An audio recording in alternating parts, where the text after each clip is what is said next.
要回到仍然是跟外交有关的话题。之前呢，在节目中我们就谈到了一个概念，叫做后门外交，或者叫第2管道、第1.5管道第3管道等等等等。那么今天呢，我就特别注意到来自中国官方媒体的一位记者，就告诉我们，现在中国和美国之间的新一轮后门外交又开始了。特别有意思的是呢，他还把后门外交现场的一段视频给大家披露了。我们就先请导播放出这一段视频，让我们看一看在这个后门外交现场的到底有哪一些人，他们在进行外交交流的时候到底是一个什么样的情况。让中美关系尽快稳定下来、好起来，不仅符合两国人民的根本利益，也是国际社会的共同期待。10天前，中方接待布林肯国务卿访华，双方进行了坦诚、深入、建设性的沟通，就发展两国关系取得了一些积极共识和成果。但坦率地讲，中美关系能否走出当前的困难局面，仍存在很大的不确定性。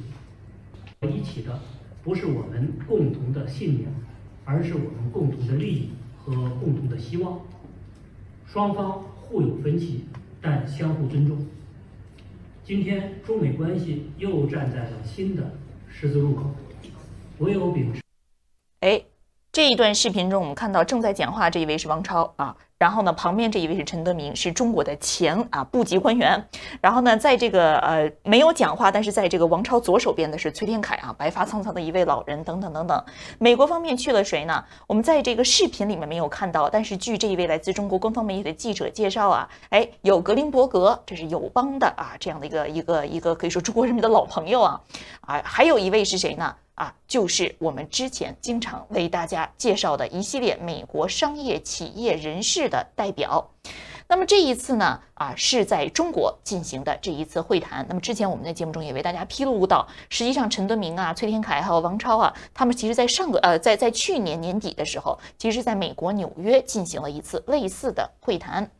之前在谈到这个后门外交的时候这个何明先生提出了一个疑问：你已经有大使了，你直接通过大使的渠道你进行正门的外交不就可以了吗？明明是有一扇开的正门，不走正门干嘛走后门呢？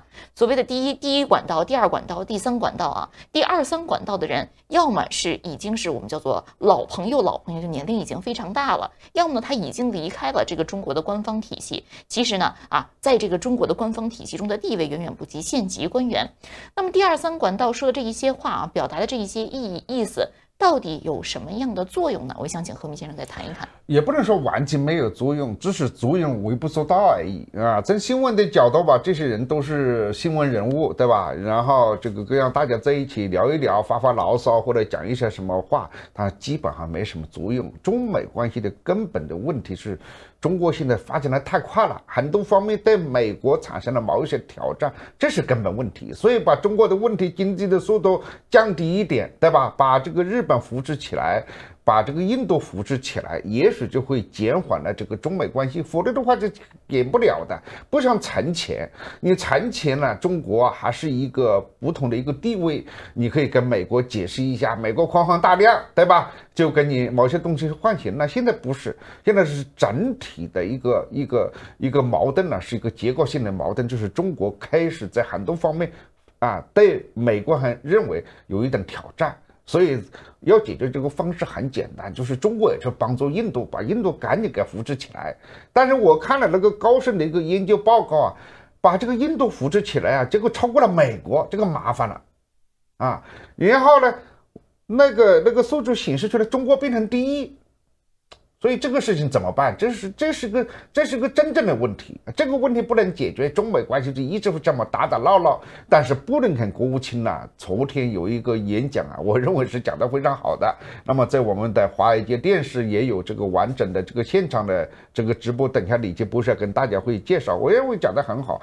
但是多数的情况之下，比较系统的、比较长时间的个人阐述这个政策，其实是可以把一些话讲清楚的。但是在零星的这个媒体报道里面，媒体都是找这种最生动的话给剪出来，你就会认为呢，除非这句话很有利于缓解这个矛盾，但是有时候你会把一句话给挑拨起来，变成一个非常非常大的一个问题。但是事实上，中美关系还有一个巨大的这个基础，这个基础就是已经没有任何一方可以把对方给吃掉了。没有任何一方会把对方给干掉了。所以双方虽然这么吵架，今天这样明天那样，实际上都知道，第一不能打仗，第二不可能真正的脱钩，谁都没有这个能力，对吧？你说中国这么一个国家，现在经济不是那么的好，到哪里去找到美国这么一个市场啊？6900多亿啊，对不对？那反过来讲，美国到哪里去找啊？你现在跟印度去找，印度跟美国在1900多亿，对吧？你去找越南吗？现在越南电都没有，要靠中国来供应。你去找尼日利亚，你去找这个马来西亚，你去找这个都来不及。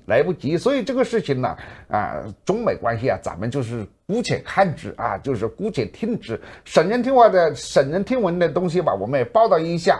讲温和的东西，咱们也报道一下，不要认为有天大的事情发生，也不要认为呢什么事情都没有啊。刚才呢，何明先生提到了布林肯国务卿，其实我在想啊，你与其对吧，中国那么多智库，你与其找一些这个商界人士、退休的官员来讲，你不如直接就请秦刚外长来讲一讲，他亲自讲可能更合适一些。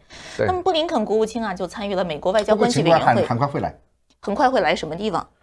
他会来美国，他会来华盛顿，但是现在好像美国是说是准备邀请秦刚先生来华盛顿，还不知道是什么时候。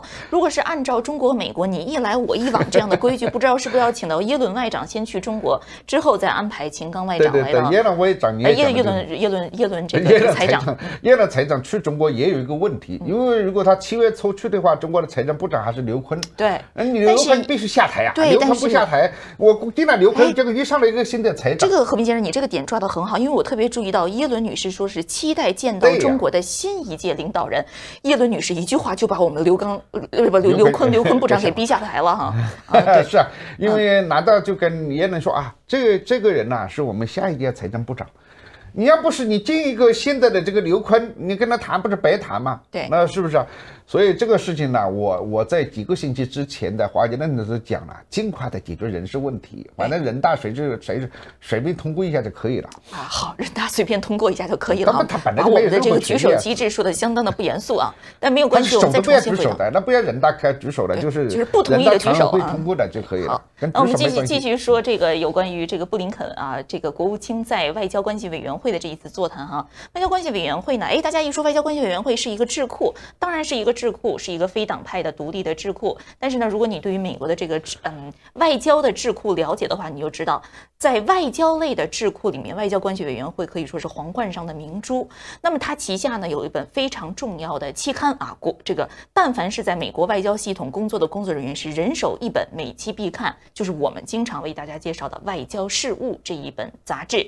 那么实际上呢，外交关系委员会基本上有这样的一个规矩，就是每一次都要请到当任的国务卿去讲述美国外交政策的一些最大的、最重要的问题，而且是要由外交关系委员会的主席亲自来主持。那么这一次呢，在外交关系委员会的这一次演讲就是由理查德·哈斯亲自主持的。理查德·哈斯是谁呢？其实如果您有看过《思想先驱报》的话，对于这个名字应该已经不陌生了，因为我们之前多次介绍到他和Charles Kupchan 叫库普钦是现在在乔治城大学的一位教授，之前呢是奥马时期的国家安全委员会负责欧洲事务的总管那么他们两个人呢合写的文章讲述俄乌战争的终局，美国到底应该怎样安排俄乌战争之后的局势，包括我们之前提到的朝鲜解决模式两韩解决模式这个等等，都是由他们在这一篇文章中所提出的。那么理查德·哈斯在主持布林肯国务卿的这一次演讲中就针对美国外交政策的多个方面向布林肯国务卿进行了轮番的提问。当然我们更关注到的是跟中国相关的，其实不仅仅是中国，有乌克兰的有伊朗的，有中东的等等，布林肯国务卿呢也是一一进行了回答。特别有趣的是这个我们知道理查德·哈斯先生他对于现在的美国外交政策是有很多的批评的，之前我们在《思想先驱报》中也进行了介绍。布林肯国务卿在遇到这个理查德·哈斯先生两人见面寒暄的时候布林肯国务卿也非常的客气，彬彬有礼的介绍外交关系委员会非常的重要，每一期你们所写的文章我都要特别的看，我也很感谢理查德，你作为外交关系委员会这么多年为我们这个做出的贡献等等，一顿寒暄。旁边的这个理查德呢，理查德哈斯先生也是莞尔一笑，说你说了我很多的好话，但是我不会上你的当的，我还是要给你问很多尖刻的问题。这时候呢，布林肯国务卿也是哈哈一笑，说至少我试过了但是没有管用，那你就继续问这些尖刻的问题吧。那么两个人在进行互相交流的时候也会经常有这样的一些针尖对麦芒的这样的一些问话，有一些调侃，有一些讽刺。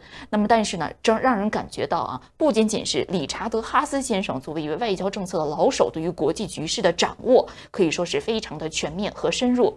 布林肯国务卿在回应美国政府政策、回应批评的时候呢，也是非常的彬彬有礼，体现了一个外交官的风度。那么在今天的节目结束之后我们也专门把这一段视频经由授权为大家进行完整的播放。我们呢为了帮助我们的这个华人观众理解，也为这个视频配上了比较简单的字幕。当然，一切仍然以原文原音为准，字幕中可能会有一些疏漏。我们特别关注到的是这一段视频中布林肯国务卿就对华政策所讲述的一些细节。他特别提到了之前他结束了对于中国的访问。在这个访问期间呢，中国方面向他提出了2点担忧。首先一点担忧就是现在美国到底是不是要与中国脱钩？第2点担忧就是美国到底是不是要阻碍中国的崛起？而布林肯国务卿在强调这个话题的时候就说，当时我跟中国人解释，现在呢，美国的确是对中国进行了一系列的限制，大概有1000多家中国企业是在美国的制裁或者是出口管制的名单上，但是整个中国可不止几千家企业，而是几十万家、数百万家企业，受到美国制裁的这些企业数量也只占到0.01%、0.0001%这样一个数量级。他同时谈到，中国和美国之间呢，当然是有很多的竞争关系，但是中国和美国的贸易额可是连创新高，两国之间并没有脱钩。同时也就中国方面关心美国对华政策的一系列问题，布林肯国务卿也是一一给出了解释。在这样的一段视频中我们也可以看到。但是同时布林肯国务卿也谈到，冷战后时代、后冷战时代已经结束了，现在世界已经进入了一个大国竞争时代，把中国和美国关系的冲突性也提到了非常高的位置上。而在谈及国际局势的时候布林肯国务卿说现在我给我国务院的这些同事们讲，他们都已经听腻了，就是一个叫做多元几何的概念。什么叫做多元几何呢？讲国与国之间的关系不是多边关系、两边关系、三边关系，世界不是单极、多极也不是双极世界也不是板块，而是这个可以说是错综交错，是一个网络化的这样的一个关系我一听到这儿的时候就莞尔一笑，这个布林肯国务卿多元几何这个概念似乎和何斌先生所说的国与国之间的这个关系完全是一个立体化的、多元的、错综交错的关系，是有异曲同工之妙不知道是不是有所借鉴。那么何斌先生，昨天你也是在第一时间看到了布林肯国务卿在外交关系委员会的这个演讲，不知道你的感觉是怎样的？我觉得非常好就是说美国的政府美国的可爱的地方美国之所以能够为了相当一段长的时间还是世界上最值得尊敬最强大的国家，而不是像有些中国人想象的这样，美国打败了美国这个就从此以后走向衰落了。在某些层面你确实可以看到美国的问题，比如说美国的基建、美国的某些政客们的讲话，甚至美国的某些选举制度，甚至美国的某些媒体都有很多的问题。但是你看看美国的历史，其实它从来就是这个样子，但是它有一个力量它仍然存在，那就是一个有智慧、有光芒的这样一个对实质的一个判断，不但有基辛格先生这样一个真正有国际洞察力的这样一个超级的学者，到100岁高龄的时候还能够如此的谈论世界。而我们的中国的朋友里面50多岁、40多岁，很多人谈的很多的观念和思想，要么就是非常单薄的对民主和自由的这种道德价值，要么就是非常极端的这种民粹主义、民族主义对美国的这种敌意或者是鄙视。而美国呢，它总是会呈现出很多的层次。昨天的这个演讲还不仅是这个布林肯国务卿更清晰的、准确的阐述了他个人或者领导的国务院的中国美国的这种国际观，同时也展现出来了他作为一个美国的这样一个最高外交官的一种优雅，一种品质。真的是我看了他的这个讲话呀，比在平时新闻媒体人们直言拼语的引用他的话呀，对他的印象不知道好了多少。第二个就是他讲的这些基本的东西，我大部分都是同意的美国就是要保持美国的优势，那否则的话当什么美国官员呢？对吧？那当然是要为了保持美国的优势就像中国的外交官要保持中国优势一样的，这是一种职业的特征，也是作为一个美国公民的一个应有的这样一个表现，所以这个不是个问题。问题是他在讨论这个美国的对华政策的时候讲的还是真是非常有道理，就是说我们不是来遏制你这个中国。对吧？我在很多方面的政策的限制是基于我自己的保持优势的这种出发点，这个是错在什么地方呢？对吧？你可以说这个事情会产生一些负面的作用，但是是美国自己认为付出的一个代价。所以通过他这个讲话呀，假如美国的政策在实际的过程中间能够沿着他所讲到的这种思路下去的话，我觉得中美之间的这种所谓竞争关系也好，或者是某时候的对抗关系也好，实际上是一个非常好的关系。因为这种关系呢，它不至于走向一种战争，不至于走向呢把对方完全逼向死角，但是呢又有这种竞争。我有我的优势，你有你的优势，那么在这个竞争中间很有可能会互相有一种鄙视的一种作用，就像一个街上有了2家餐厅，比一家餐厅它可能的品质的产生的变化就可能不一样。只是说呢，你不要把对方的门给堵住，你不要拦住其他的顾客说，你不要去那个餐馆吃饭只要不做这种动作就可以。当然有时候美国的这个政治吧，就是有很多选票的原因，民意的原因，有舆论的原因，有政党的原因，有这个时代的原因，也有互动的原因。什么叫互动的原因？就是中美之间的互动关系在某种方式也决定了美国的对华政策这就是呢，中国怎么去理解美国的这个政策，中国怎么去理解美国的这个政治你是把它理解成中国那样什么东西都是习近平亲自指挥、亲自部署。你在美国这个地方，你能亲自指挥、亲自部署吗？你看拜登总统，对吧？我们今天讲的新闻最重要的新闻，就是昨天拜登总统连续的讲错话。你看他那么亲自指挥、亲自部署，他哪一天按那个键按错了，本来要打中国的，结果打到印度出来，你不是麻烦吗？对吧？这个事情就是美国，他可以把这些问题来公开讨论，中国的很多的问题呢，他不能公开讨论，对吧？私底下做的这个事情，你比如说王毅，比如说这个秦刚，比如说习近平，可能私底下跟美国官员的谈话呀，也是轻声有余，也是互相的这个表现的友好的姿态，但是一旦到了官方的城市，又显得那么对立，这种对立的情绪和信息又传递到美国，或者又传递给中国人，从而就造成了中美之间很多无谓的这种对抗。我希望布林肯国务卿的这种讲话非常好，也能够希望他们能够请到了秦刚大使，也能够如此轻松和幽默的讲。你看昨天外交委员会那个哈斯讲话多幽默他说你是71任70几任的这个国务卿，但是对我们来讲你是27任，因为我们外交协会就出了27任的国务卿，因为布林肯国务卿就是外交协会的成员所以陈某的智慧，陈某的优雅美国就应该有这样的官员，应该有这样的品质。也许在具体政策执行的时候，他会有一些问题，也许在战略思想来讲，他会不如大家的意。但是我觉得他讲的这个多维空间这种多面空间，确实跟我以前讲的东西是非常接近的。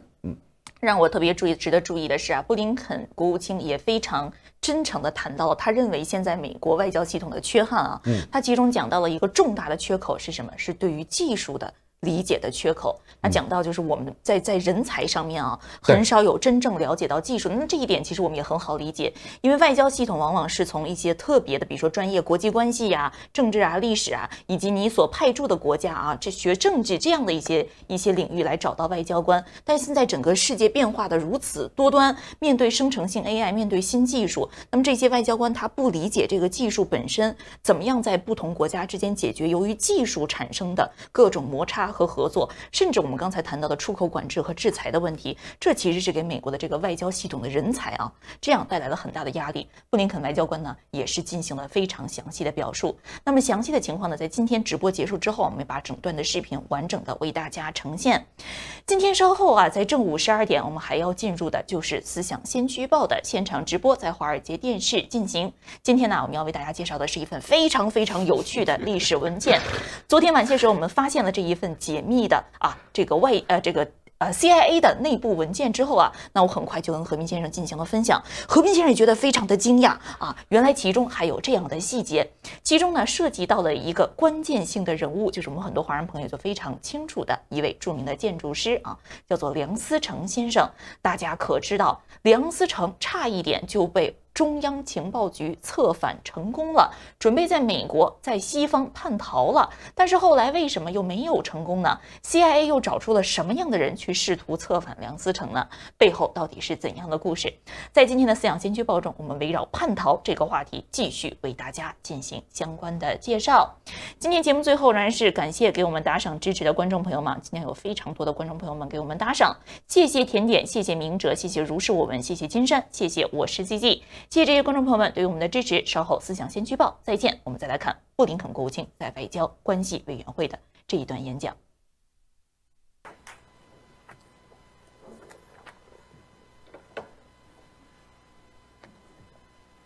It is June 28, 2023, and I want to welcome the several hundred people in the room here today in New York, and the far larger number watching around the country and the world. I want to welcome everyone to the Council on Foreign Relations. For those of you who aren't familiar with us, we're an independent, nonpartisan membership organization, think tank, educator, and publisher, dedicated to being a resource for our members, government officials, business executives, journalists, teachers and students, civic and religious leaders, and other citizens, in order to help them better understand the world and the foreign policy challenges facing this country.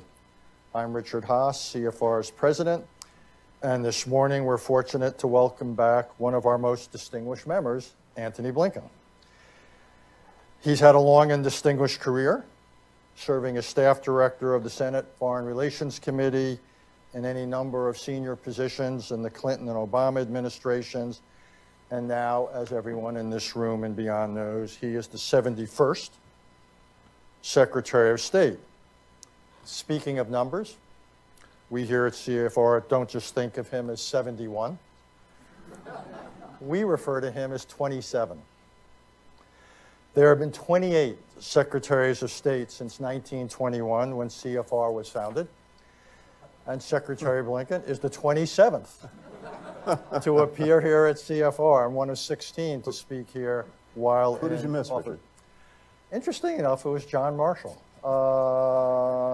Can't quite read into that. Just is. I guess if you have a planned name for you, you won't be invited back. Yeah. Something like that. Timing accounts for a lot in life, and our timing could hardly be better. Secretary has recently traveled to the Kingdom of Saudi Arabia, to China, to Europe, and over the past few days, he and his colleagues have been closely monitoring news out of Russia, and all this and more against the backdrop of a war in Europe that has now entered its 17th month. All of which to say is we are more likely to lack for time than topics. Two of us will begin with a half hour or so of conversation, and then open it up to members for questions. I want to say again that today's meeting is on the record. Again, I want to welcome the Secretary, and I might add, Tony, that you today have had the sort of day I can empathize with, I can relate to. You go to Morning Joe, then you come to the Council on Foreign Relations. Welcome. Thank you. Great to have you. Before we get into some detailed questions, I want to take a step back. So let's start with your overall assessment of the world. You get up in the morning, got a lot on your plate. When you look out, where do you see the greatest danger? Where do you see the greatest opportunity? Thank you. Before getting into that, let me say two things. First, it is wonderful to be back in this room. I've spent many happy, enlightening hours here, sitting in this audience, occasionally being on this platform. It's great to see so many people together, not just in virtual space. And one other thing. My understanding is that this is Richard's last event as president of CFR. So it's hard to think of anyone who's done more to make this institution what it is over the last 2 decades. Extraordinary work. And I think it's fitting to start with, if everyone would, a round of applause for Richard Haas.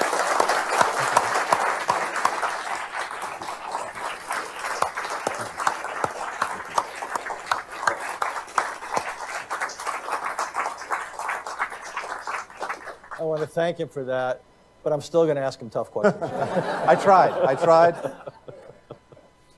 So I think for most of us, as we're looking at where we are, I think there's a recognition that we really are at an inflection point. And an inflection point comes around every few generations where there's such profound changes taking place that in many ways the decisions that we're making right now are likely to shape what comes next, not just for the next few years, but arguably for the next few decades. And we're one of those moments. I think from where we sit, where I sit, this won't be news to a lot of people in this room, the post-Cold War era is over. And there is a profound competition underway right now to shape what comes next.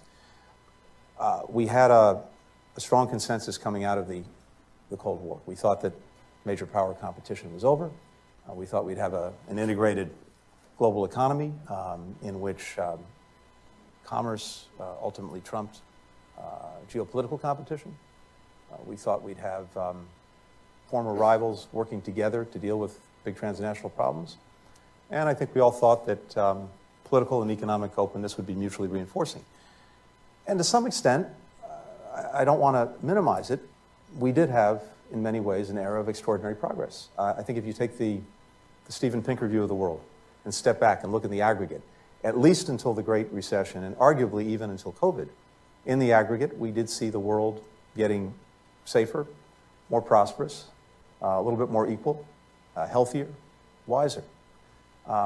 And so I think there was a view that we were on a relatively positive trajectory. But then, of course, we've seen the emergence of major disruptors that are now, I think, pushing us past that era that we hoped would be lasting, but turns out not to be. Obviously, the rise of China that has both the power and the intent to change the system that we're living in. A revanchist Russia that we're dealing with every single day. A panoply of interrelated and unfortunately mutually reinforcing transnational challenges, global challenges that we have to find a way to deal with effectively. And with all of that, I think a few things that we've all experienced that we're grappling with the consequences of right now. Even as, arguably, inequities between countries grew less, we've seen inequities within them grow. We've seen information systems proliferate in a way that has gotten beyond what we anticipated. The democratization of information has had all of the unintended and second and third order consequences that people know. We've had a democratic recession around the world. We may have had something of a democratic recession here at home. And all of these things together have created, I think, a perfect storm moment, which makes this an inflection point. So for us, the challenge is how do we organize ourselves best to deal with that, to deal, on the one hand, with the emergence or reemergence of great power rivalries, but also with a tsunami of transnational challenges that are having a profound effect on the lives of our own citizens, whether it is health, whether it is migration, whether it's food insecurity, whether it's energy. You all know the list, and we can go down it. And of course, the geopolitical competition part, the transnational challenge part, are profoundly interrelated in ways that we can get into.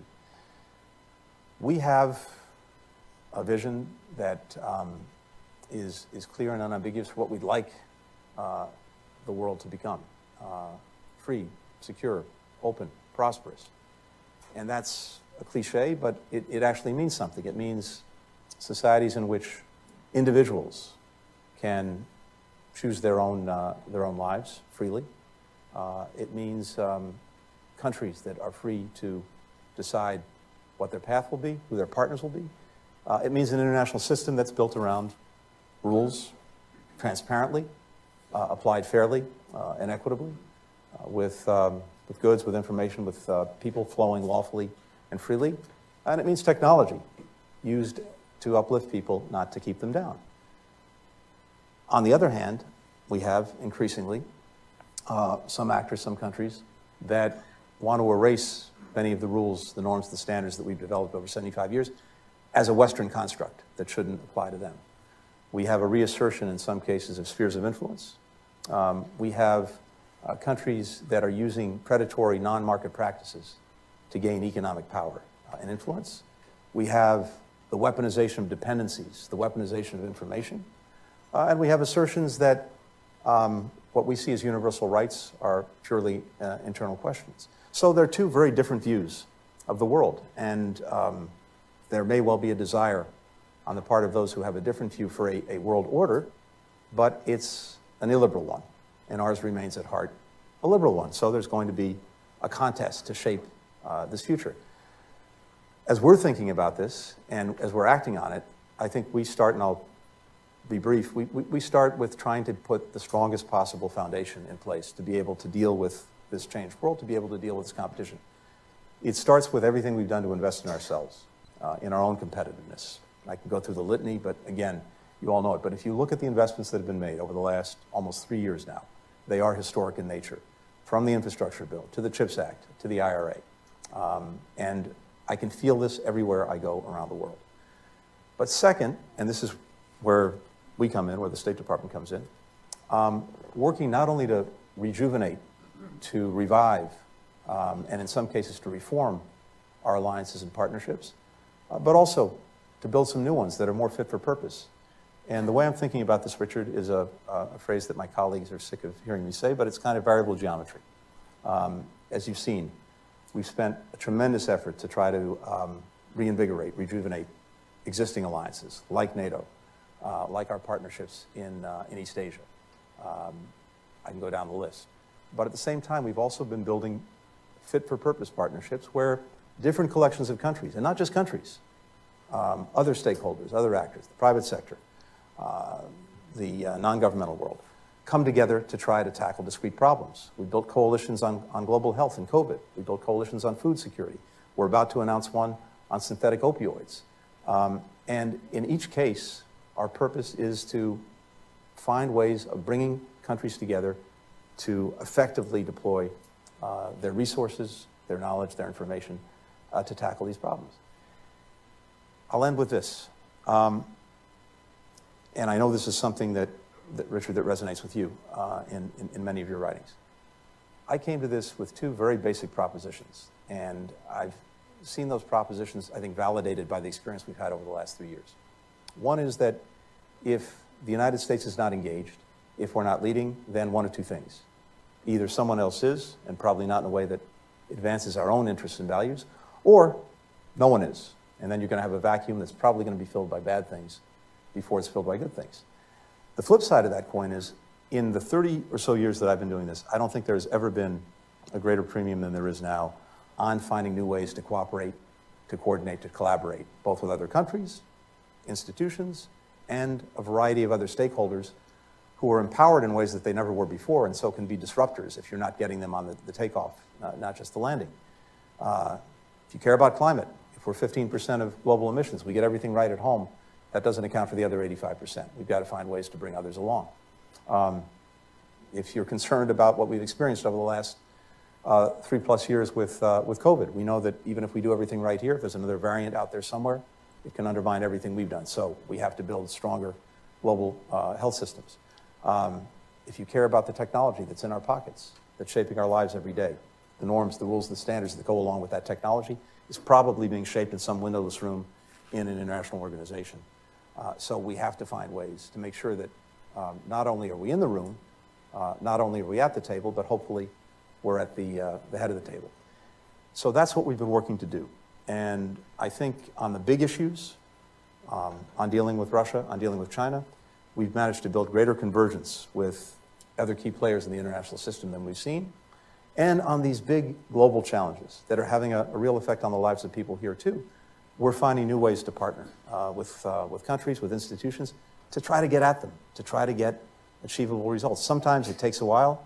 COVID's a good example of where we were probably slow off the mark, but once we got going, we had a real effect. So that's what I'm concerned with. It's putting in place and acting on these new building blocks, this new variable geometry of a world in which we can advance and shape the post-Cold War era. And if you were going to sum that up, is that what, from your point of view, amounts to a Biden doctrine? I mean, what are you trying to calculate? I know, you're right in terms of a world defined by geopolitics and transnational issues. You want to basically have a liberal world order. To get from here to there, which is what doctrines are all about, how would you sum that up? Summed up really simply in that it starts at home. It starts with our strength at home, with our competitiveness, with the investments we're making. And then it goes to making sure that we are strengthening and, as necessary, forging new alliances and new partnerships, because we can't do it alone. So that to the extent there's a doctrine, and I always resist doctrines, it really is invest in ourselves at home and build these partnerships abroad. Well, if you want to resist doctrines, you've done it well, because you didn't quite give us a bumper sticker. Good. Okay, let's turn to Russia. Let's turn to the news at hand. You said on Sunday that events revealed, quote unquote, real cracks there. So it's a few days later. Is it your and your colleagues' sense that these cracks are widening? Do we know enough? Is it just the opposite? We see these cracks narrowing. What is our sense of what's transpired in the last few days, which way the arrows are going? Well, first, this is a moving picture, and I don't think we've seen the last act. And I think we have to have a certain amount of humility in any predictions we make about where this is going. But I think we can say this, or at least we know this much. First, if you take a step back, it is genuinely extraordinary that we've gone from a place where we were 16 months ago, where you had Russian forces on the outskirts of Kyiv. They thought they would take the city in a matter of days. They thought they would erase Ukraine from the map as an independent country, to a place where we were this weekend, where you had forces moving on Russia's capital, Moscow, mercenaries of Putin's own making. That, in a way, encapsulates the extent to which this aggression against Ukraine has been a failure across the board for Putin. And we see it by virtually every metric. Russia is worse off economically. It's worse off militarily. Its standing in the world has plummeted. It's managed to wean Europe off of Russian energy in the space of a little over a year. It's managed to help NATO become stronger, more united, and bigger. And of course, it's managed to alienate virtually every Ukrainian and also unite Ukraine as never before. This last episode, showing to some extent the internal dimensions of this failure, I think speaks volumes. But I don't want to predict where this is going to go, when it's going to get there. I do know that Putin has a lot of new questions that he has to answer for. In some ways, you're echoing Prigozhin's critique basically of this war. Well, far be it for me to let's keep this in mind. Mr. Prigozhin is, like Mr. Putin, someone who has committed horrific atrocities in Ukraine, in Africa, in Syria. Wherever Wagner goes, death, destruction, exploitation follow. But the fact, Richard, that he directly challenged President Putin, the fact that, as you said, he questioned the very premises that Putin has advanced for the war, is significant. But again, how this plays out in Russia, it is ultimately an internal issue for them, and they're going to have to work through it. Okay, so how it plays out, I agree with you. But one place where we can be more than a bystander is when it comes to policy towards Ukraine. So the question is, we're now in month 17. Given what's happened, do we dial up or down what we say, what we do differently because of what's happened the last 5 days? The short answer is no. I think what we've done and what we're doing in terms of building a pretty remarkable coalition that has sustained itself for 16 months now, I think is actually even more solid than at the outset in terms of its support for Ukraine, exerting pressure on Russia, strengthening our own defensive alliance.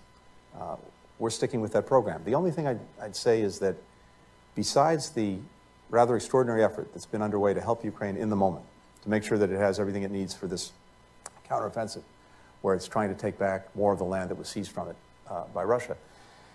There's also a longer-term aspect to this, and it's important in a number of ways. And the longer-term aspect is this. First, making sure that we're also working in a sustainable way to help Ukraine build up its deterrent and defense capacity for the medium and long term, so that Putin could not repeat this exercise in a year, in 2 years, in 5 years. And the flip side of that is something I just came back from in London. There was a reconstruction conference that brought together not only countries that care about Ukraine, not only the international financial institutions, but also the private sector, which ultimately is going to be the difference between a Ukraine that survives and a Ukraine that thrives if the investment is forthcoming. And this longer-term plan is usually important in two ways. First, because it is the difference between a Ukraine that actually really succeeds. But second, because the biggest impediment right now to finding peace, a just and durable peace, and we can come back to that, the biggest impediment to getting to how we know this has to end at some point, a negotiation, diplomacy, is President Putin's conviction that he can outlast Ukraine and he can outlast all of us. The more we are able to disabuse him of that notion, the more likely it is that at some point he'll come to the table. So building on that, could one element of that be whether when we get together with our allies in 2 weeks or some other point that we extend Ukraine assurances? Charlie Kupchan and I have written about Article 4 assurances under the NATO treaty. Some have advocated Article 5. I think that might be premature. What matters more is what you think.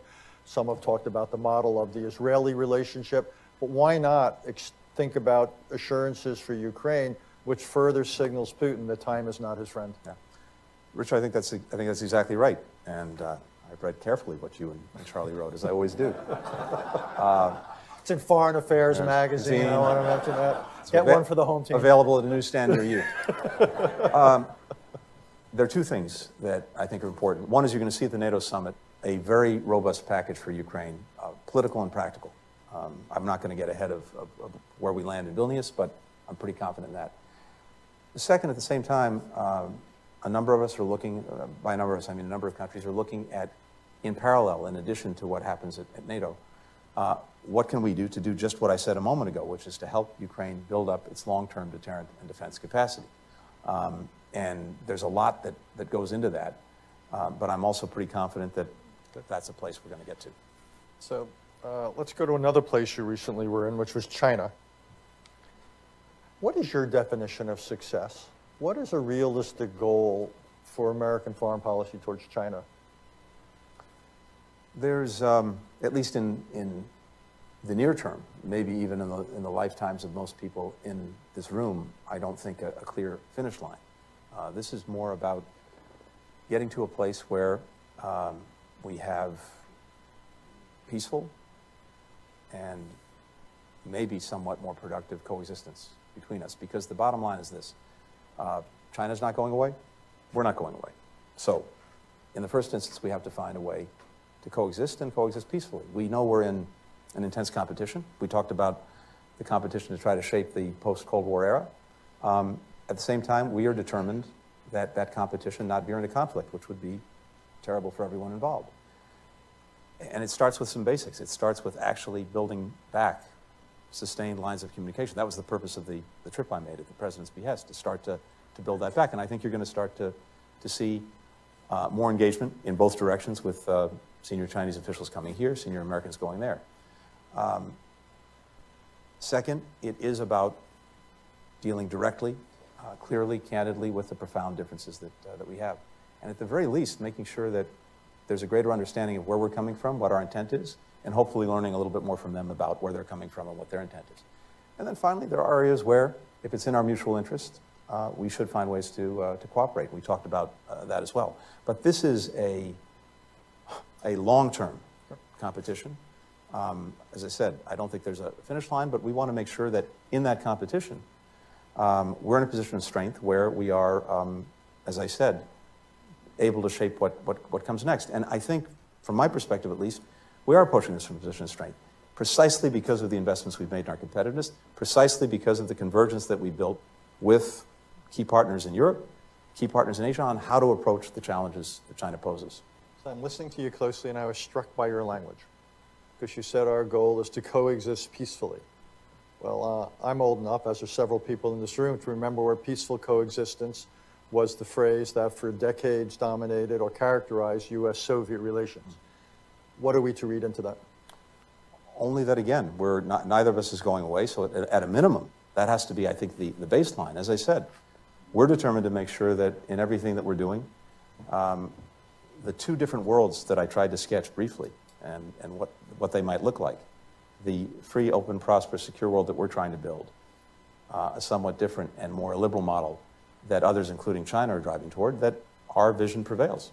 But implicit in the phrase peaceful coexistence is less what you're trying to accomplish and more what you're trying to avoid. No. That was true of the Cold War. Do you think that's a fair characterization of the U.S.-China relationship? It's more what we're trying to avert rather than what we can realistically accomplish? I think it's both. I think it's both. I think we have a responsibility.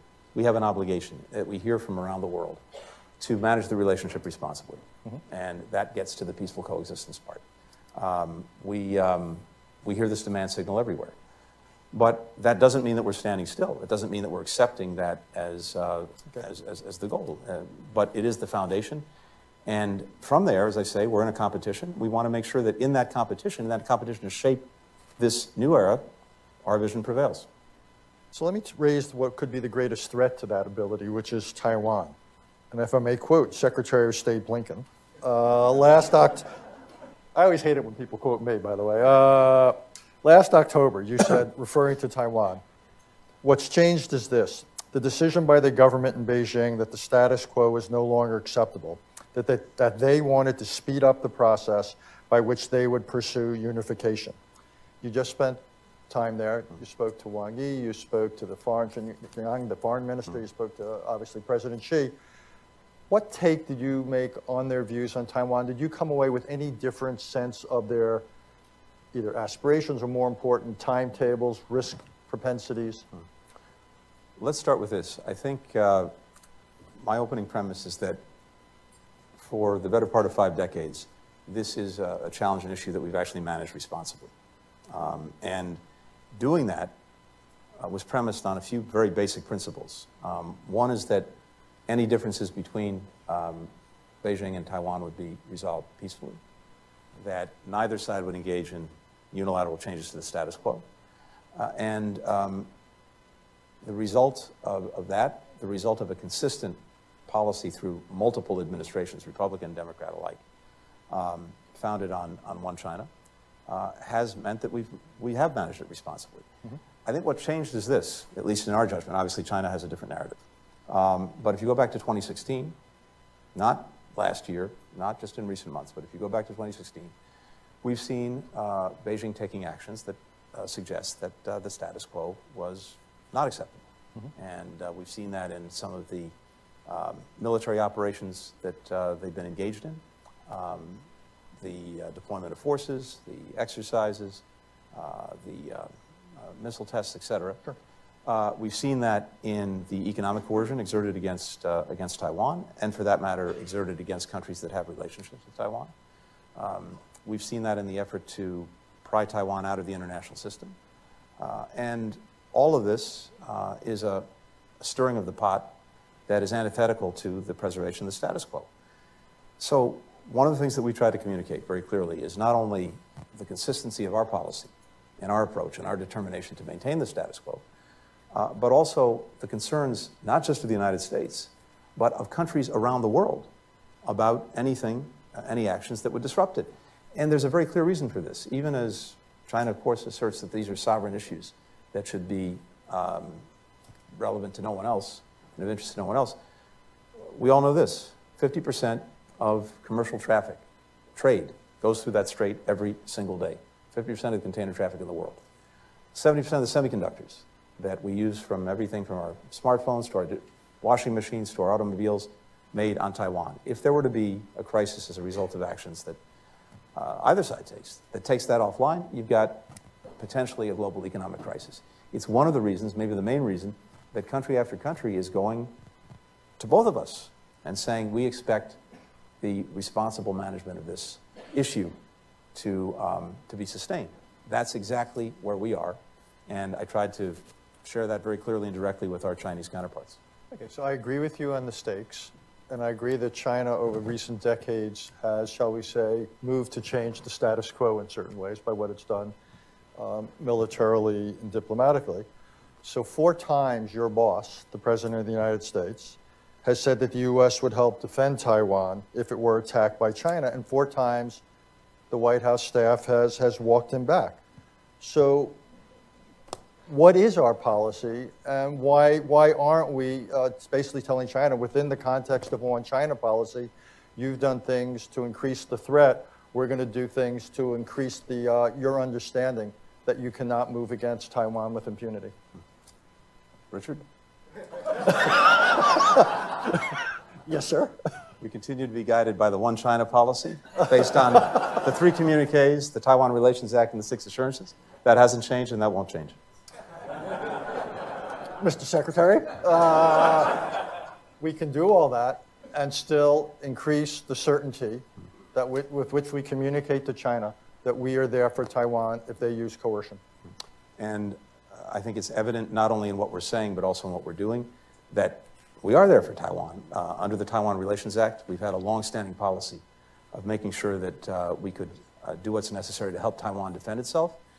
That policy and the sort of rheostat on it also depends a lot on what Beijing is doing or not doing. And that was designed in from the get-go, including in the communiques.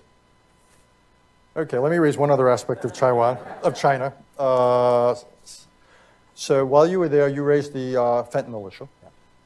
And I read the language closely, and I have spent some time in that same building you are. And this was a triumph of diplomatic diplo-speak. Thank you.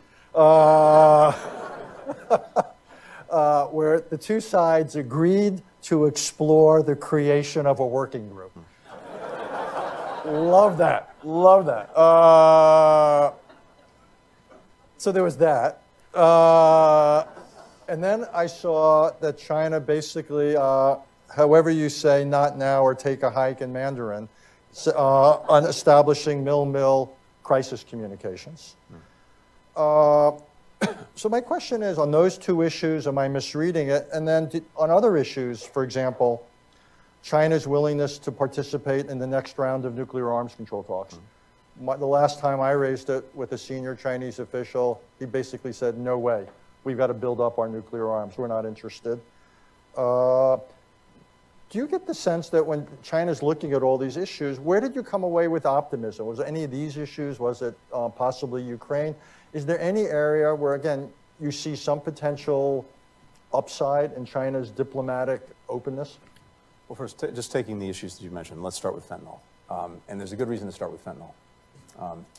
And in a sense, it's really worth pausing on this for a second because, as I suspect most people know in this room, the number 1 killer of Americans aged 18 to 49 is fentanyl. So if you start from that premise, it makes sense that you'd want to be focusing a lot of your time and resources and effort on that, and we are. And indeed, as I mentioned, in just a couple of weeks' time, we'll be moving forward with a broader international coalition to deal with this. And it's a problem and a challenge that we've been facing for some time. We're doing it holistically, by which I mean there's a lot that has to go on in the United States, including reducing demand, dealing with treatment. At the same time, major law enforcement challenges. We have our border and making sure, to the best of our ability, that synthetic opioids can't get over the border with impunity. There's a lot of technology that goes into that.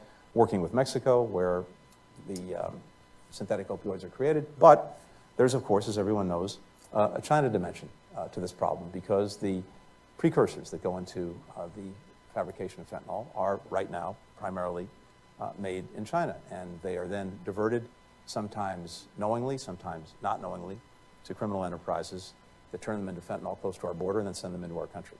So it's profoundly in our interest to see if we can get cooperation from China to deal with this problem. We've had some successes in the past, including their decision a few years ago to stop the exportation of fentanyl itself. But the chemical precursors are where the problem is now.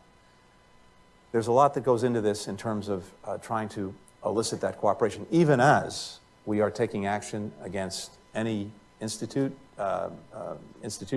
company individuals we find that are engaged in this illicit trade. I believe, based on the sentence that you read, that we're actually getting to a place where we might actually get practical cooperation from China. And this is not as a favor to us. This is because what we're seeing around the world is a demand signal because fentanyl is now hitting many more countries. We've been the canary in the coal mine. Our market is actually saturated. The criminal enterprises engaged in synthetic opioids are now trying to make markets in other places, including in Europe, including in Asia. And so more and more countries are now raising their voice and saying, we need action on this, we need cooperation on this. I don't think China's going to be immune to that. So I have some modest hope that we can find a way to elicit their cooperation. We just got a few. I want to open it up to members. Let me just raise one other geography, which is the Middle East, because again, you were in the kingdom recently. Saudi, lots of reports about Saudi interest in security assurances.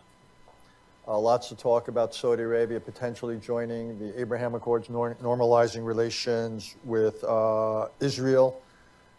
Where does that stand? And could you see yourself inviting the Crown Prince to Washington, despite our historic differences and President Biden's differences, simply because it's a necessary means to an end, which is a closer U.S.-Saudi relationship and a formal Saudi-Israeli relationship?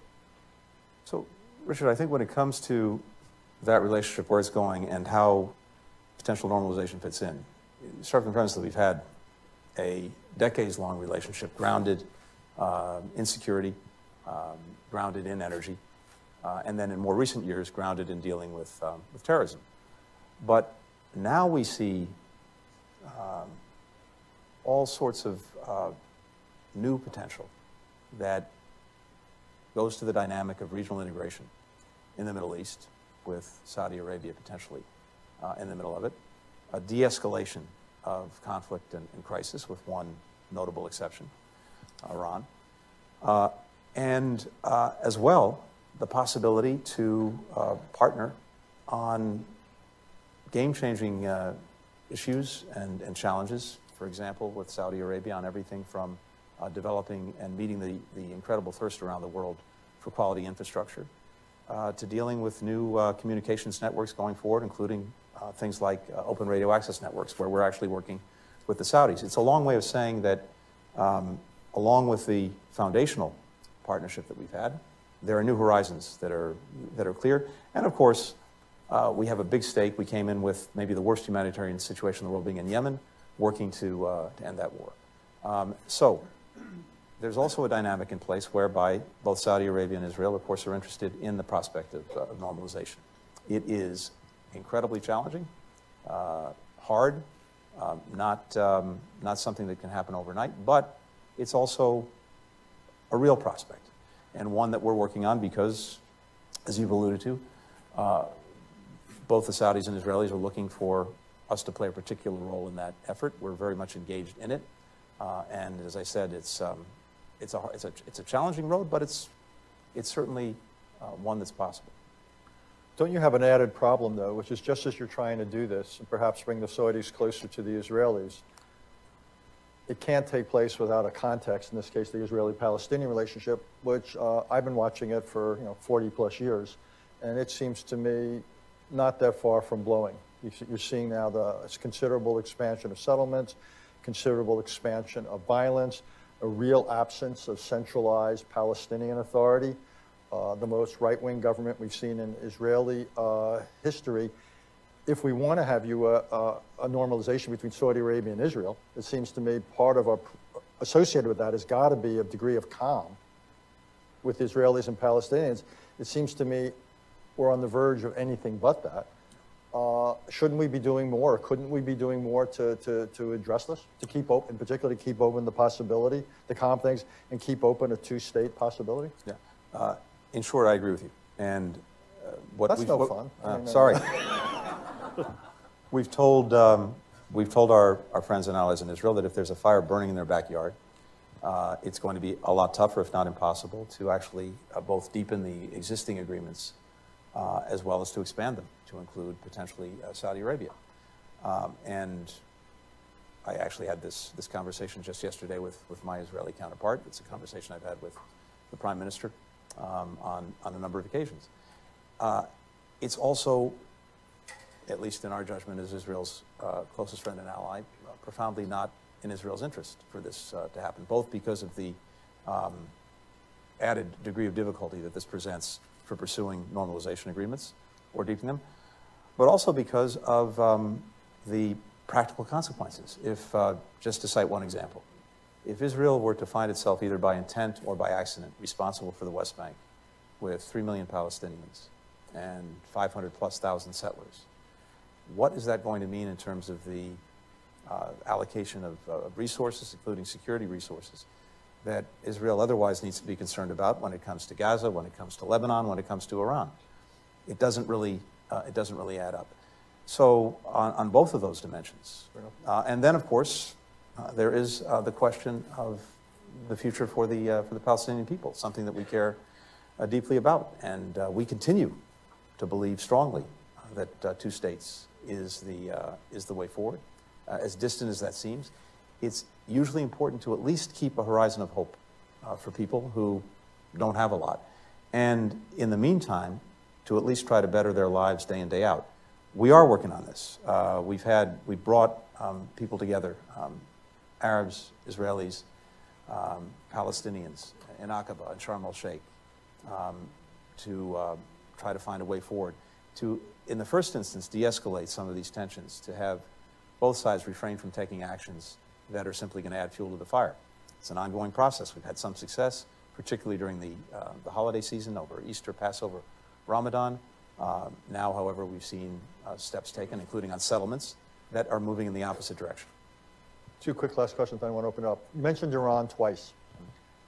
Lots of reports about an informal arrangement out there being discussed, putting some lid on Iranian nuclear capabilities in exchange for some degree of sanctions adjustment. What can you say about that?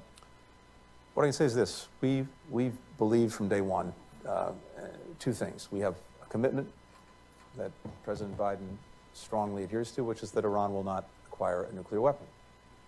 We also believe diplomacy is the most effective way to actually get that result, the most sustainable and the most effective. So we pursued that path. We tried to see if we could get back to mutual compliance with the Iran nuclear agreement, the so-called JCPOA. And we made a very good faith effort working closely with our European partners, and actually, in this instance, working with China and Russia. And at the point at which that looked possible, Iran either couldn't or wouldn't do what was necessary to get back into compliance. And that goes back now many, many months. So there is no agreement in the offing, even as we continue to be willing to explore diplomatic paths. And at the same time, we've been building up our deterrence, and we have been working closely with partners in the region to do just that, as well as continuing to take a whole variety of measures to push back against Iranian misbehavior in different areas. But there's no agreement in the offing. I think whether Iran chooses itself to take actions, or maybe better put, not to take actions that further escalate the tensions not only between us but with other countries, we'll see by their actions. Yeah, I'll hold off the last question. Okay, time for you all. Raise your hand. This is going to be now the longest meeting in the history of the council, if we get to it. Raise your hand, Mike. We'll get a microphone to you. Keep it short. Let us know who you are. I see in the next to last row. Yes, ma'am. Right there. Hi, Secretary Blinken. Thank you very much. My name is Sarah Munoz. I am the Deputy World Editor for the Wall Street Journal, and I have two questions related to our wrongfully detained reporter, Evan Gershkovich. Can the State Department confirm that they have requested formal consular access for Evan, and is it likely to be granted? And how will the recent events in Russia affect efforts of the U.S. to free those Americans wrongfully detained in Russia? Yeah, thank you. From my perspective, I have no greater responsibility than to look out for the safety and well-being of Americans around the world, and notably Americans who are being arbitrarily detained, unjustly detained in some fashion. And Evan, of course, is front and center in that. So yes, we of course, from day one, have sought consular access. We've had some initial access to them. That's been denied more recently. It's something we continue to look for virtually every day. At the same time, we are continuing to explore ways to bring him home, Paul Whelan as well, and many other Americans who are being detained in different parts of the world in an arbitrary fashion. We brought a lot of Americans home over the last 2.5 years, but more to be done, and evidence front and center in our thinking. In each of these instances, it's not surprising that there's usually an incredibly challenged relationship with the country in question, and maybe even one that's directly antagonistic. That doesn't stop us from working separately and independently to try to bring people home. And as you've seen, we've had some success with that, even with countries where we're really at odds. So I can tell you this, we will continue to do that. We'll continue to work to bring Evan home. We're not going to stop until we get him home. Okay. Yes, sir. Thanks.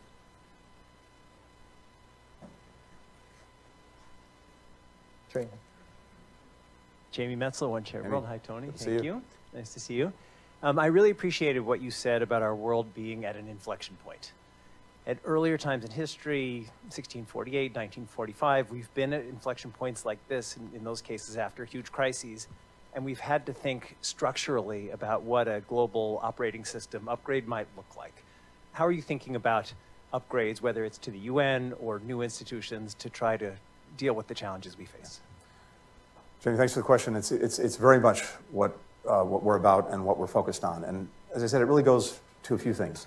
First is really we had to start first just re-engaging, as well as trying to re-energize and rejuvenate some of the existing alliances and partnerships. And I think we've done a reasonable job at doing just that.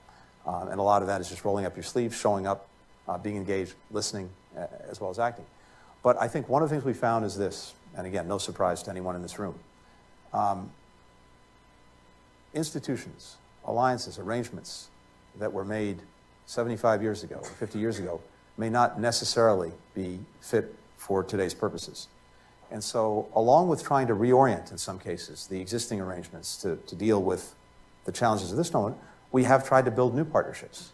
And there, what we found, and something that you've done remarkable work on over the last years, COVID is a pretty good example of that. As I said, I think we were a little slow off the mark in terms of our global responsibilities, but once we got going, including working through COVAX to make sure that we were getting vaccines to people around the world free of charge, no political strings attached, we were actually quite effective. But even in doing that, we noticed that there were gaps. There were gaps on the last mile in terms of actually getting shots into arms. There were gaps in protecting healthcare workers who are on the front lines. There were gaps in dealing with misinformation and disinformation that was being used against this global effort.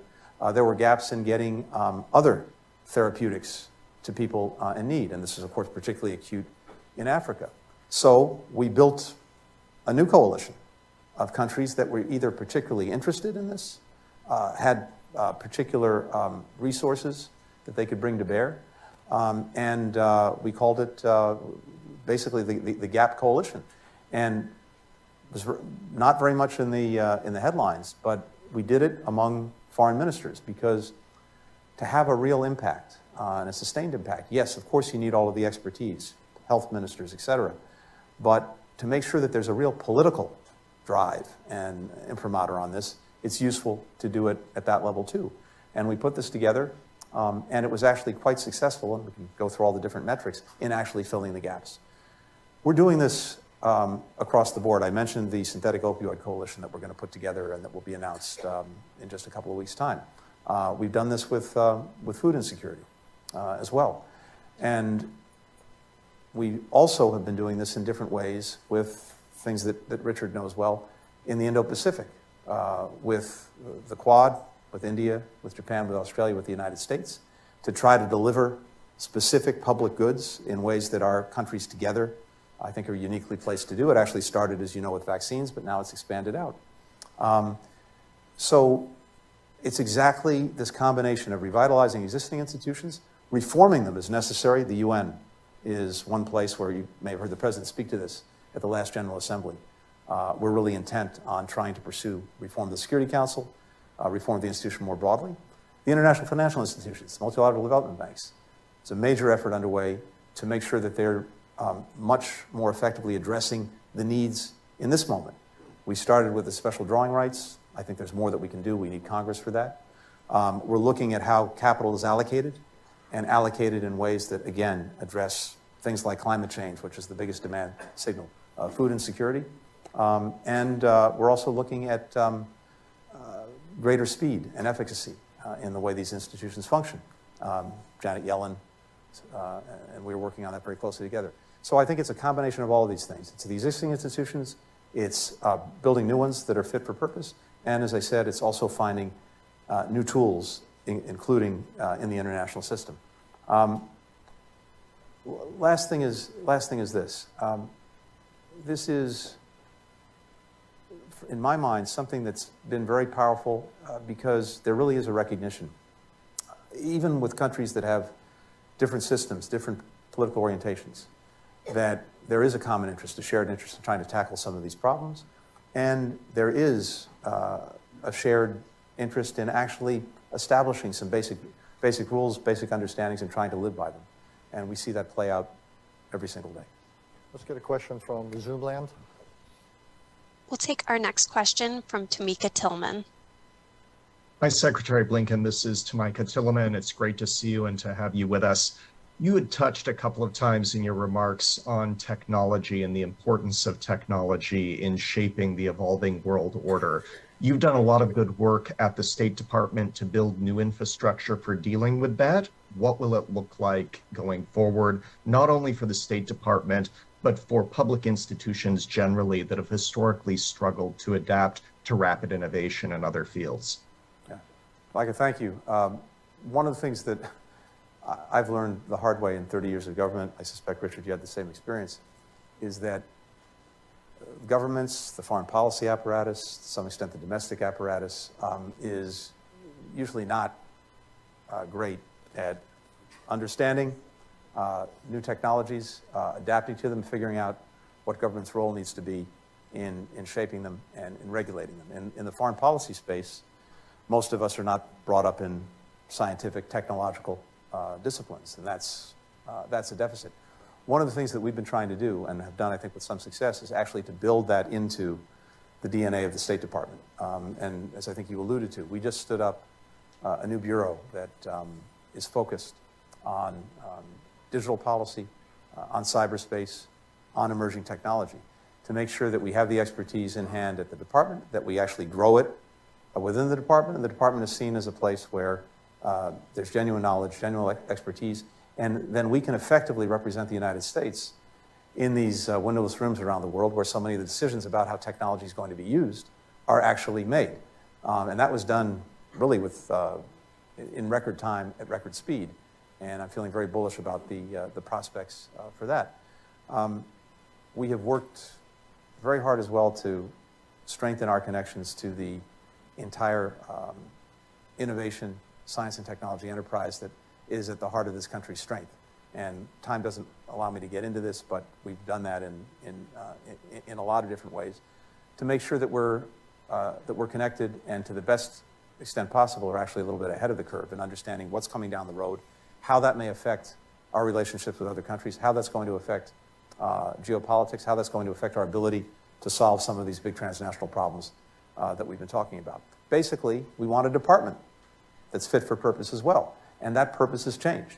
If you look at what really matters to people, of course, the bread and butter issues of war and peace, preventing conflict, making peace, doing the day in, day out work of relations between countries, that remains our bread and butter. But if we don't have a department that's able to act effectively and efficiently when it comes to technology, when it comes to global health, when it comes to climate, when it comes to food insecurity, when it comes to migration, then we're not being responsive to the big challenges that are affecting people's lives right now. That's exactly the kind of department that we're actually building as we speak, and I think we'll be in a much better place to address these challenges going forward. Tony, could you just build on that and say something about your policy towards technology externally, in the sense of what is your thinking about our approach ought to be to AI, whether it is wise and feasible to constrain it, And when it comes to countries like China, is our goal simply to deny them things that are directly useful for national security, or are we actually trying to slow China's growth? So let me take the second part of the question first, because this was actually a lengthy part of the conversation that we just had in Beijing. From China's perspective, no surprise to people here, is that our purpose is to contain them, to hold them down, to hold them back, globally and economically. And the fact of the matter is it's not. And it's also not in our interest to do that. China sees us as being engaged in decoupling. The argument that I made to our counterparts is that if you actually look at what's happening and what's happened, the facts belie that assertion. Our trade with China last year reached the highest level ever. We had more foreign direct investment going to China last year than in any year since 2014. Yes, we have export controls. We have sanctions on individuals and Chinese entities, about 1,000 or so, all told. There are 48 million companies registered in China. So that's hardly decoupling if we've got very targeted restrictions on I think it's 0.0001% of the companies in China. At the same time, it's not in our interest to hold them back. We have done, I think, very well in recovering from COVID. Other countries are struggling more. We don't want to be the only engine for growth in the world.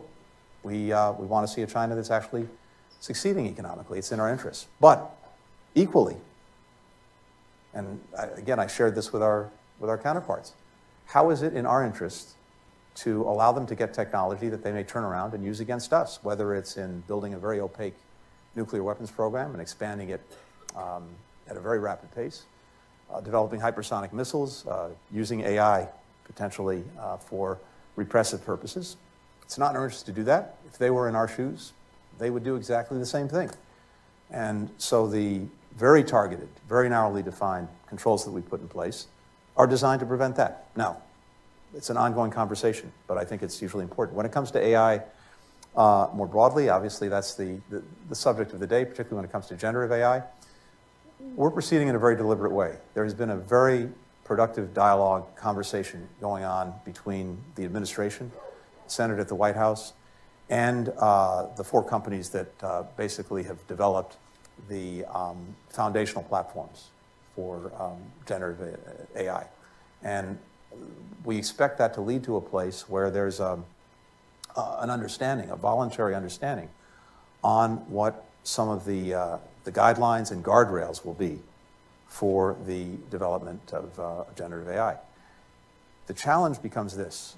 One, even if the frontier or foundational platforms agree to this, to the extent that this technology proliferates out beyond them, you have to find ways to get adherence to these guidelines and to these norms. So that's a challenge. And that's just notionally within the United States. Internationally, it's a whole other challenge. I think, Richard, you're seeing that country after country is recognizing two things. It's recognizing the extraordinary potential for good of this and a desire to channel the technology to good things. If you can see the applications in education, in health, in food security, you name it. But of course also the profound risk. So finding ways both collaboratively and voluntarily to de-risk, to focus in, for example, on high-risk applications and to determine what the guardrails will be on that. That's something that we're very much engaged in. We started this conversation with the European Union. The EU itself has put out some initial legislation on this, but we're very much engaged with them through something called the Trade and Technology Council to try to see what we can do. But I think this has to be a broader conversation. I think it's something that China is going to be interested in because it also sees the profound challenges that AI may pose for it. Time for one more question. I know I'm going to alienate a lot of people. You can take it out on my successor. I think that's the only reason. Ed. Ed Cox, Committee for Economic Development. I'd like to get back to where Richard started with respect to Russia and China. Between the parties, the relation is declared to be very solid now, but traditionally it has been not only ambiguous, but antagonistic.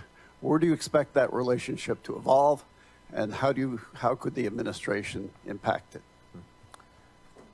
So I think we've seen in real time, including this past weekend, some of the tensions that are inherent in that relationship, which I think we would see in some ways as a marriage of convenience, but also to some extent as a marriage of conviction, the conviction being that the world that we seek to shape is not the same one that in very different ways and for different reasons they seek to shape. And so there's some convenience but also conviction in working together. But I think we see some of the profound tensions and strains that go to that. China has been trying to get a balancing act right where on the one hand it's been supportive of Russia in the international system through this aggression against Ukraine. It's done some of its bidding diplomatically. It's tried to advance its narrative, et cetera. At the same time, it tries to present itself as neutral and as a force for peace and for ending the conflict. And that strain is increasingly apparent. We had some interesting conversations about this when I was in China last week or 2 weeks ago. And my hope would be that China actually could play, if we get to a moment where diplomacy has realistic prospects for achieving something, and we get to a negotiation, where it actually could play a constructive role, if only because it has a certain amount of influence on Russia, and that may be useful when we get there. But you've seen China again try to advance the proposition that it's trying to itself advance peace. It's sent an envoy around. Some of the principles that China put forward in its own plans are good. We support them. We agree, starting with territorial integrity and sovereignty, which is plank one in their plan. So I think it's in our interest, first of all, to see if we can't encourage them to be a more positive actor in bringing this aggression to a close, while at the same time making sure that they don't do things that would only add fuel to the fire. For example, the provision of lethal weaponry to Russia for use in Ukraine, something that they have told us they have not done and will not do, but not only us, they've told that to many other countries. It's something we watch very closely and something that I took up when I was there. We're going to end there on a rare upbeat note. Uncharacteristic, not a precedent, I can assure you. I want to, by the way, just commend while we're here, the new task force on U.S. policy towards China and Taiwan on CFR.org. It's a really valuable, thoughtful piece of work. If you haven't looked at it, you should. I want to thank the Secretary of State for two things. Actually, three things. I want to thank him for being here today, giving us an hour. I want to thank him for being a dues-paying member of the Council on Foreign Relations. And I want to thank him... Where's the discount? And I want to thank him for a career in public service. It really is service. It ain't easy, the travel, the hours. You have a young family. You sacrifice a lot. Just want to thank you for all you do. Thank you, my friend.